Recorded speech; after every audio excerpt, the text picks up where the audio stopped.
Hi, my name is Jocelyn Hebish, I'm Sophia Adkins. I'm Evalyse Estradaflores. I'm Elizabeth Murray. I'm Yuvraj, Walia. and today we'll be discussing and examining the impact of historic redlining on gun violence in Los Angeles County. So, for some introduction, gun violence was officially declared a public health crisis in 2024 by the U.S. Surgeon General, Dr. Murthy. Our research was particularly based around one study in Boston, conducted in 2021, that found an increased correlation between these red zones and rates of gun violence. Until now, there's little to no information on how this correlation is relevant within Los Angeles County. Our findings show significant promise in better understanding how current policy can be transformed to better reduce the rates of gun violence for these at-risk neighborhoods here in Los Angeles. And our definition of gun violence was violent crimes that were reported and available on public domains from LAPD and LA Sheriff's Department that include either and or penal codes or weapons use descriptions.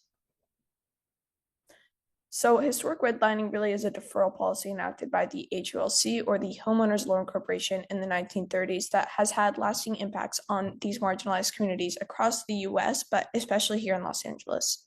They deemed four categories: red being hazardous, yellow being declining neighborhoods, blue being still desirable neighborhoods, and green being the best neighborhoods. And oftentimes, these communities that were deemed red or hazardous or yellow were denied mortgages that created a major disinvestment problem, and a number of socioeconomic inequalities resulted.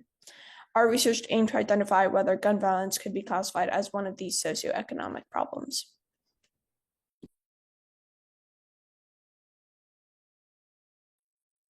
For our data collection phase, we needed three different sets of data. The first, of course, being our measure of gun violence. We chose to collect measures of gun violence between 2020 and 2024. We tapped into public crime records from the LA Police Department and the LA Sheriff's Department and sorted them through penal codes as well as weapon descriptions that Jocelyn mentioned earlier. We also needed the actual redlining zones and grading that the HOLCs gave neighborhoods throughout Los Angeles in the 1930s, and we pulled them from the University of Richmond's Mapping Inequality Project, which is open to the public. And finally, we needed the population counts, which were acquired from the 2020 census, and we collected them via blocks. For the actual work of this data, we needed to spatially aggregate it to make it useful to us to find an actual relationship between gun violence and historic redlining. These models on the slides are not our actual data, but they provide a nice visual example of what was going on. And so using ArcGIS Pro, we mapped the incidence of gun violence and then aggregated those counts by the redlining zones.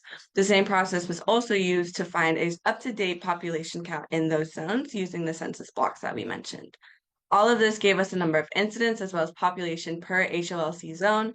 And using those values, we were able to normalize the data to account for changes in population density and produce rates of gun violence by neighborhood.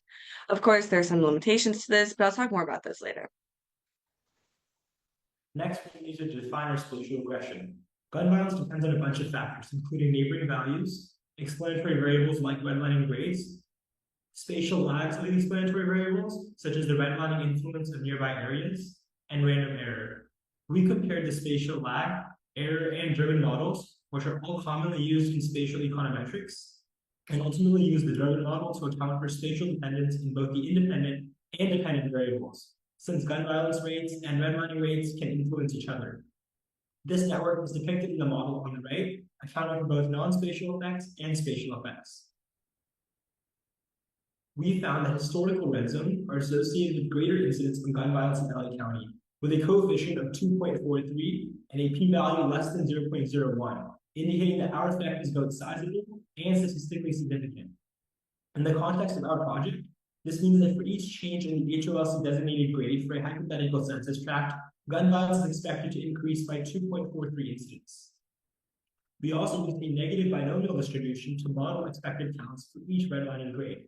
For grades B, C, and D, expected incidents are 23% lower, 451% higher, and 38% higher than grade A. To really showcase our results in a spatial summary, I wanted to provide these two maps for y'all.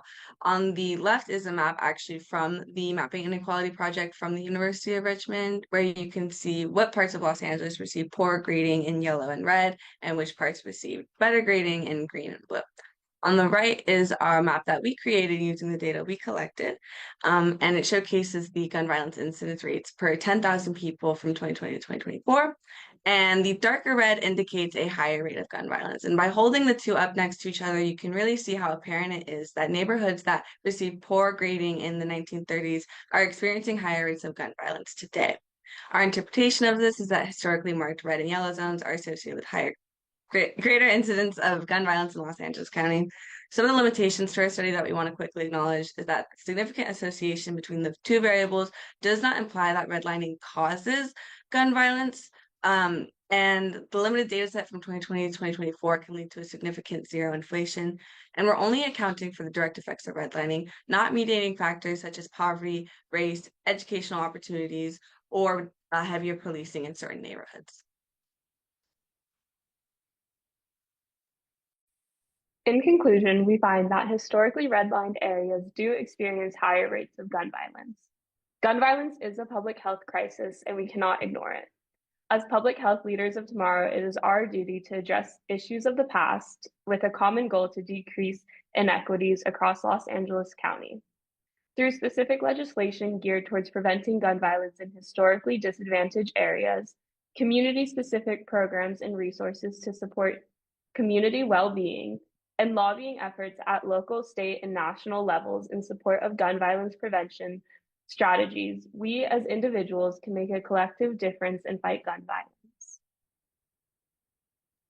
So as we analyzed our results, it became clear that the high prevalence of gun violence wasn't just a result of individual behavior, but it indicated how systemic racism and past discriminatory policies continue to impact public health outcomes today.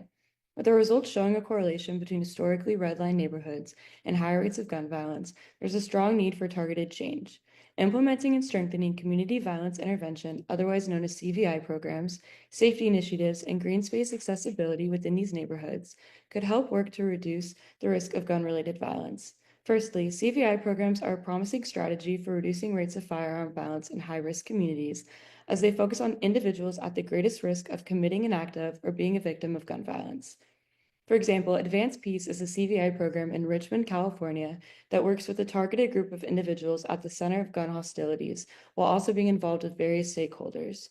This program is shown to be effective with a 66% reduction in firearm assaults, leading to death or injury between 2010 and 2017. Additionally, community safety efforts such as Parks After Dark work to turn local parks into safe and engaging spaces during the evening. This program has successfully reduced crime and promoted community engagement. Lastly, remediating vacant buildings and lots, along with increasing access to green spaces, has been shown to significantly reduce the prevalence of firearm violence. Historically, redline communities already tend to have less access to green spaces, so initiating a project like the Greening of Detroit in LA County could help to increase safe spaces, foster community engagement, and lower the risks of crime. All of these interventions take a public health approach in working to transform communities and address the root predictors of gun violence. Based on our research, we recommend allocating these resources towards historically redlined communities because they offer a promising solution for reducing rates of gun violence. And we'd like to thank Bruins Public Health Club for making our research project possible, along with Dr. Wilson Hammett for providing us guidance and support. We also want to acknowledge the following institutions for providing us with critical data: the University of Richmond and Yvette McLean.